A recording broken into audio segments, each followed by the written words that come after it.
If you've got just a little bit of land and you're concerned about food security or just how much things cost these days, if you've dabbled in backyard chickens and you've got your own veggie gardens, but you want to know what more you can do, then I want to introduce you today to one of the easiest animals to get started with and why it might not be as costly, as difficult, or as prohibitive as you may have thought. Hey, I'm Regan and welcome to our homestead.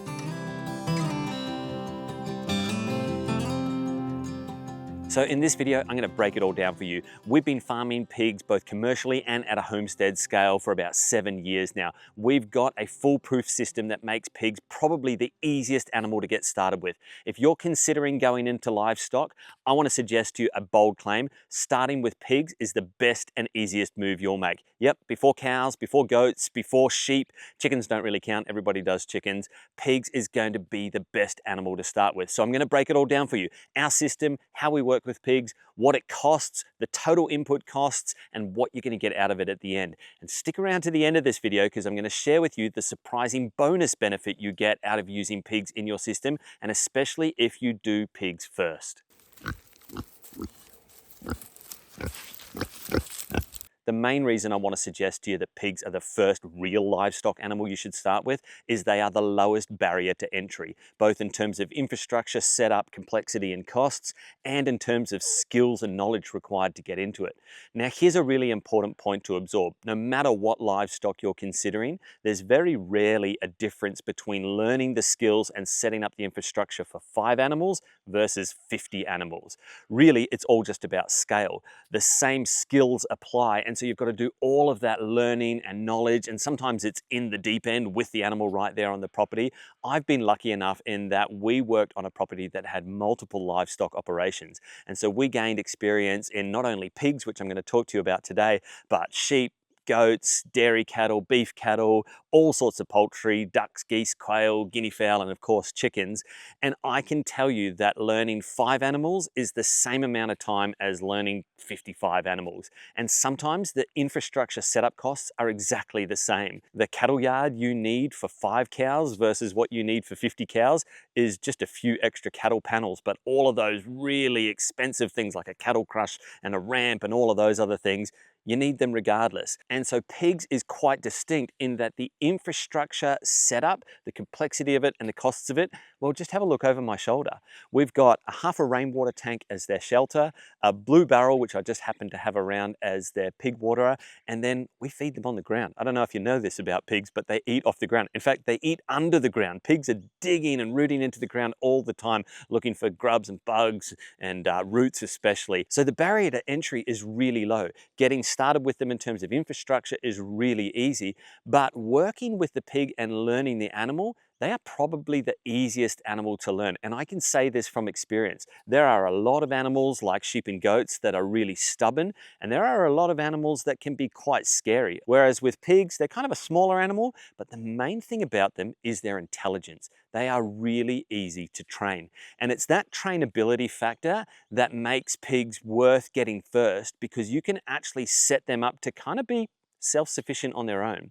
We use electric fence to train our pigs. Now, if you watched our previous video, you saw how we set up a pig yard with a simple wire mesh. Now, we brought our pigs onto the property when they were 3 months old, so still quite young, and we used that mesh to help them define where their yard was. But then we quickly implemented a single line of poly wire or electric wire inside the mesh, and the pigs really quickly learned that that wire was the no-go zone. All right, well, it's moving day and they've been on the training wire for about a week now.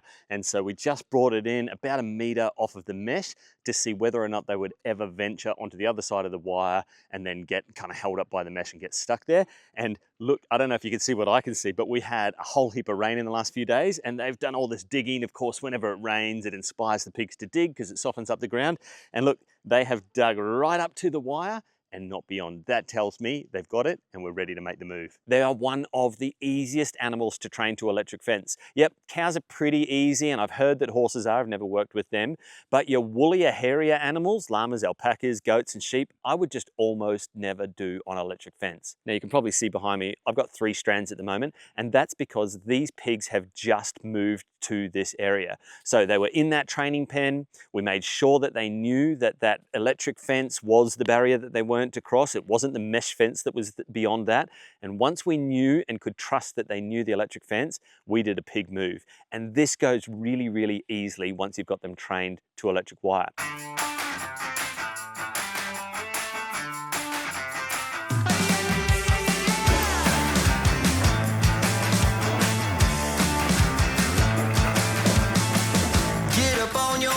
This is a shakedown. Order up that beat just like it's takeout. Show me you got soul inside those new shoes, and you can rock and roll with an attitude. So good, so fresh, just the way you like it. Just the way you like it.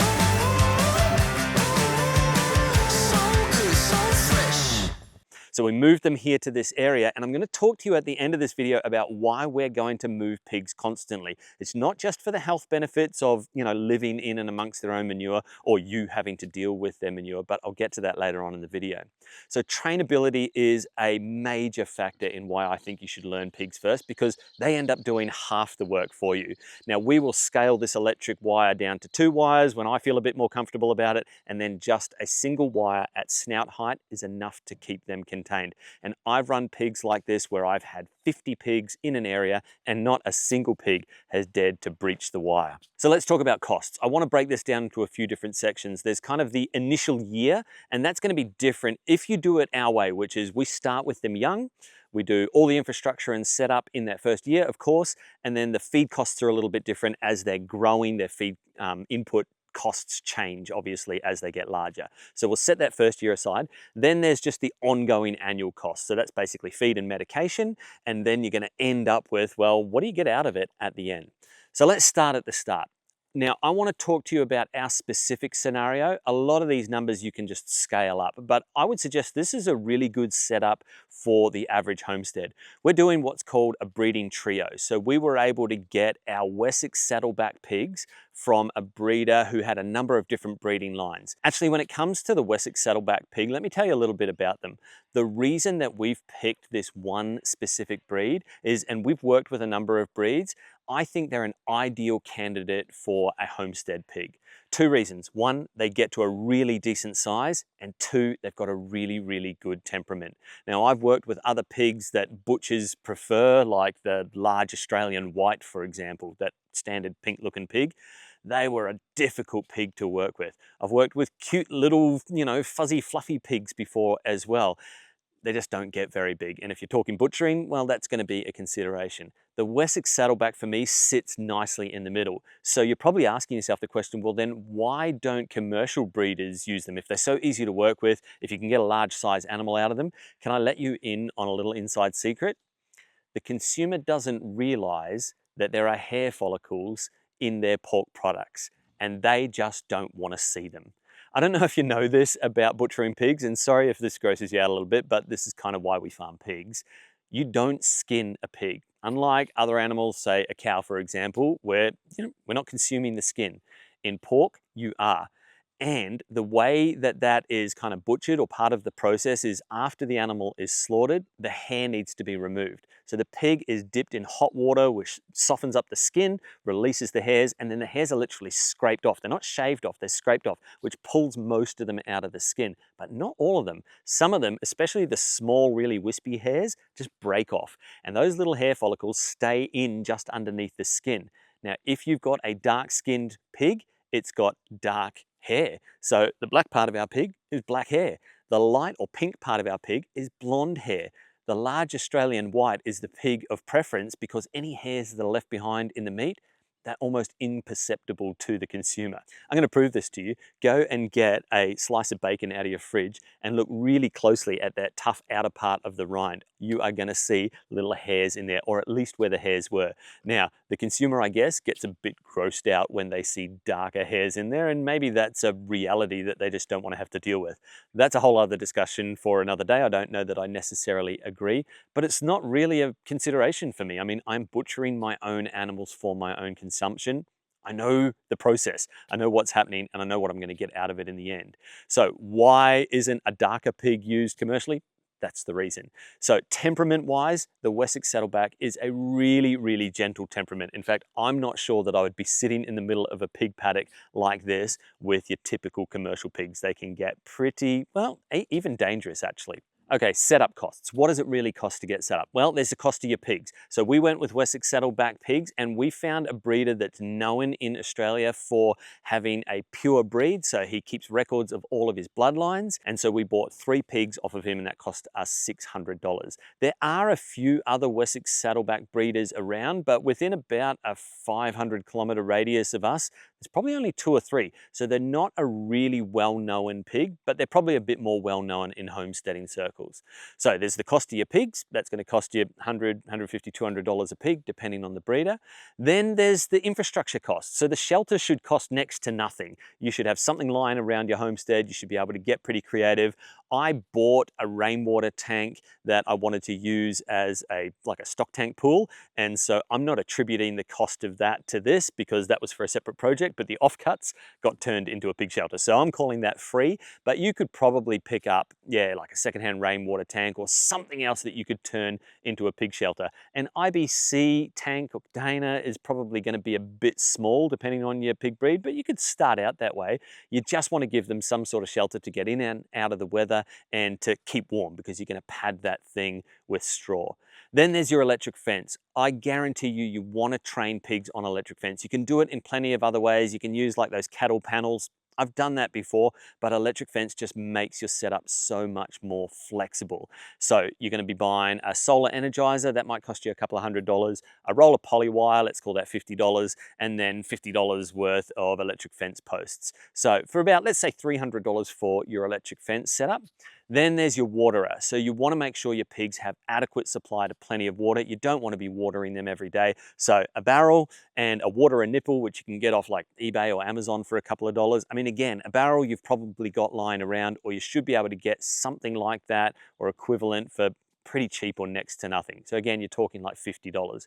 So all up for less than say $500, your total pig setup is done. And I would include in that the roll of mesh that we used for training them as piglets once we got them used to that wire, but we needed them behind mesh to start with. So all up about $500 to get started. Now your feed costs over the first year for a breeding trio start pretty low. So we're feeding about, at the moment they're about 5 months old, and we're feeding about 1 to 1.5 kilos per pig per day. I'm buying pig grower pellet. In my books, this is the easiest feed to give them. It contains all the nutrients they need. Pigs need some really special supplements and a really balanced diet. For example, lysine. Pigs cannot process food without lysine. So your pig grower pellets or your breeder pellets are going to have lysine in it. So I just like buying a pig grower pellet because I know that it's specifically formulated for their health and well-being. You can, of course, feed them scraps and supplement them. So I work on some of our calculations being balanced out by the fact that you can see what they're doing behind me here. They're nuzzling through the ground. They're getting a little bit of food out of the ground. They're getting a little bit of our kitchen scraps, but to be honest, most of that's going to chickens, compost, or our worm farm. So a little bit of it goes to the pigs, but about 1 kilo to 1.5 kilos per pig per day at the moment, and that scales up. In total, for a breeding trio, you're looking at including all of the setup costs, feed costs, the cost of replacing their straw a few times within that first year. If you buy them at about 3 months of age up until they are a year old, you're looking at $2,500 to $3,000. That is all up what you're going to pay for that breeding trio. And so that's before you even get piglets out of it. Now, word of warning, you can get piglets really young.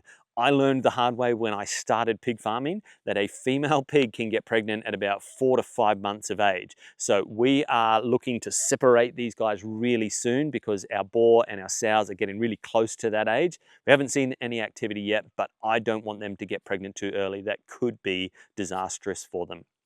So I'm not planning to get piglets out of our setup at least in the first 9 months of having them, so until they're about a year old, and then we'll work on a breeding program. And our breeding program is going to make sure that we don't get inundated with piglets or pork. So every sow can get pregnant easily twice a year. Her gestation is 3 months, 3 weeks and 3 days long. That's 114 days. Now, the Wessex Saddleback, being quite a large pig, she's easily going to have 8, 10, 12 piglets at a time. And I've seen even more out of bigger pigs. So you want to be really careful. Let's work on just 10 piglets per sow, especially in their first year. I've got 2 sows. That's 20 piglets per sow per year. I don't want 40 piglets on my homestead, at least not in the first year. So we're going to develop a really intentional breeding program that separates them, brings them in, times it to our timing. So that's your first year. Then there's your ongoing year. Now, because you don't have any setup costs in your ongoing year, but your pigs are at their full size and they're going to continue to grow a little bit more in that, say, second year especially, the total cost for that breeding trio and for the piglets that we're going to raise is going to be around $3,000 to $3,500. Now, our breeding program is going to put 1 sow with the boar once a year, and so she's only going to have a litter once a year. So I'm counting on 20 piglets. And because we're going to be raising them to butchering age or butchering weight, I've got to factor in all that feed cost as well. All right, then there's your butchering costs. Now you can set up to do this yourself, and we may do this, but that obviously requires an initial investment into equipment. If you're thinking of making sausages, mince, all of that, for example, that's specialty equipment you're gonna need to invest in. The other way you could do it, which we've done in the past, is a mobile home butcher. Now, a mobile home butcher is a really economical way to do this to get really good, decent cuts out of it. The last mobile butcher we were using charged us $10 per kilo hanging weight, and out of that we got the meat cut to exactly how we wanted it. He disposed of all of the offcuts and excess. He did all the hanging for us. He would park up his mobile cool room, hang it for 3 days, and then come back and butcher it on site. He would package it all for us, label it all for us, you know, like shrink package it for us, so to make it freezer safe. And so all of that at $10 a kilo was a pretty good bargain in my estimation. Now, because we've worked with mobile butchers a lot over the last few years, we've gained quite a few skills, and so we're probably going to have a go at doing this ourselves. And I've got some friends and close relatives that are in the butchering game, so I've got a little bit of a safety net behind me as well. We may do that, or we may get the mobile butcher in for the first time, but you've got to factor that cost in as well, unless all you're planning on doing is doing it through an abattoir and a butcher. That's another way that you can do that. I've done that in the past, and in fact, you do have to be careful. Home butchering means you're allowed to consume the meat product, you, the resident of the property, on the property. And that's as strict as it gets. You can't give it away, you can't sell it, you can't barter it. In fact, nobody that doesn't live on the property is allowed to consume that meat that was home butchered unless it was processed in an abattoir and then dealt with by a butcher. We paid a very little amount at the abattoir because we were doing sort of 6-month-old pigs, and then the butcher charged an amount as well. It might have been $15 a kilo, something like that. It's going to be slightly more expensive than home butchering, but what it's going to mean is you end up with a product and a paper trail that you could then legitimately sell or even give away if you wanted to.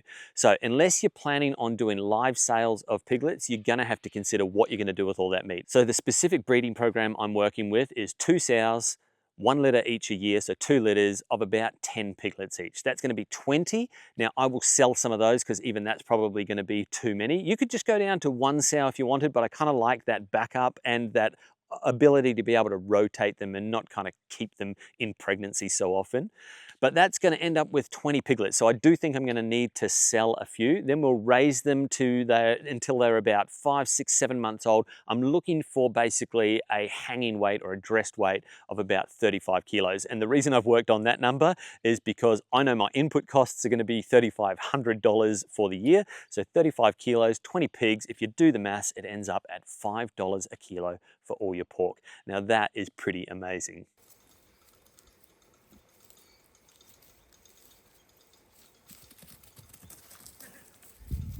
I wish I had time to go into so much more about raising pigs, especially in an Australian context and at a homestead scale. There is so much more that I've learned by doing pigs like this for the last 7 years. And we've learned from some of the greats like Joel Salatin, Will Harris from White Oak Pastures, Dakota Cohen, Justin Rhodes, of course, or Jordan Green from Farm Builder. All of these guys have developed these really specific and really well thought out pig raising processes. A lot of them suit an American infrastructure or climate, but there's some really great takeaways from all of their regenerative agriculture and organic systems. We've taken all of their learning and developed a really specific system that works for us at a homestead scale and in an Australian context. But because I can't fit all of that in a 25-minute video, here's what we're gonna do. We're gonna put all of that together in one course. It'll be a series of videos on basically doing homestead pigs. If that's something you might be interested in, then you could hit this QR code up here or the link down in the description below. Fill out your name and email address on that, and in return, what I'm gonna send you right now is all of the facts and information on this video. So every little cost, input, setup, how we did it, I've put together in a fact sheet for this video. I'll send you that, and then when we've got that course fully developed, you'll be the first to know. Okay, so I said there was another benefit to raising pigs and why you should do it first. And ultimately it comes down to our entire philosophy of homesteading and developing these closed loop and integrated systems. And pigs is a really obvious one for this. I mean, not only obviously can they process your scraps if you want to use them for that, definitely you're going to get pork out of the process, but it's what they do to the ground that makes them such a fundamentally useful animal, whether it's at a fully commercial agricultural scale or at the homestead scale. Have a look around me right now. I don't know if you can see this clearly, and we'll try to get some shots of this. They only moved into this area about 36 hours ago, and already they have completely tilled up, I'm gonna say about 75% of the area. That's just 3 little 5-month-old pigs. The pig's ability to turn over soil makes them a really impressive animal to use in an integrated system. So the way we're gonna be doing that is pigs are gonna go first on our landscape wherever we're gonna be doing any other sort of operation. Right now, I am sitting where we plan on developing an entire vineyard, just a little mini vineyard just for us. I don't think we'll go full commercial with it, but what they're going to do to the soil in terms of helping us prep it is just going to save me tons of time, but they're going to do it in a really natural way. So tillage is often a really bad thing and you don't want to be doing it all the time. But when you've got a landscape like ours that is kind of underdeveloped and it's just been let turn sort of to scrub, probably this landscape at some point may have been grazed historically, and so there's all sorts of compaction that goes on there, a lot of unnatural processes. In order to bring to the surface all of the life and kind of reanimate the soil, bringing all of that soil around helps to bring that ancient seed bank to the top, where you're going to have all of these fresh array of grasses start to develop on the landscape, but it also just provides it with an initial till, which helps kind of kickstart the process. And so that's how we're planning on using pigs in our system. They're going to go wherever we're going to do anything else. Even if it was cows, say I wanted to run cows in this area, we will do cows eventually, but there's a lot more to setting up for cows than pigs, which again is why I say pigs first. But I would put pigs first on any paddock that I plan to run cows because of what they will do to improve the nutrient density of the native grass species that are just going to flourish after pigs have been there. And this is quite a natural process. One of the things that pigs do in the wild is they never stay in one place for too long. So they'll kind of move into an area, they'll sort of till it up, they'll root around, they'll dig out all the roots, and once they've kind of exhausted an area, or if predator pressure moves them on, they're going to move on from that area. And that area, like a forest fire or bushfire passing through, is going to bounce back even stronger than it was initially. The other reason that we're doing pigs this way is not only are we getting that bonus benefit of that regenerative action that pigs are doing to the landscape for us, but it's a totally stress-free way of keeping pigs. In fact, I'd suggest to you, you probably can't do pigs behind a single strand of electric wire if they're not stress-free. Now, when we first got our piglets and set them up in their little area in order to get them trained, they would squeal and complain every time it was feed time. They would carry on. They were quite noisy and even sometimes a little bit agitated. And I could see them getting quite bored. There wasn't a lot of activity in their area. There were no trees. The only item in their area was their water barrel and their shelter, and they would rub up against that and play with that as much as they could. So they were only in there for a few short weeks, but then when we moved them here out into the paddock, I have never seen them so happy. In fact, we're going to include some footage on this video. They're running around, they're coming up to us, they're playing with us, they're grabbing sticks and branches on the ground and throwing them around, but they're like little toddlers right now. They are completely exhausted. By about the middle of the morning, they have crashed out in their shelter and they're having a big long sleep. Now that's what I want to see in my animals. When it comes to livestock, their welfare is your responsibility. So I want to see an animal that is happy, that is stress-free, that is being well looked after. And so a setup like this does just that. Well, I really hope that was a useful introduction to you to the world of homestead pigs. If you want to see how we got started with these three, you can check out this video. Don't forget to subscribe to the channel if you don't want to miss out on any updates. But until next week, we'll see you later.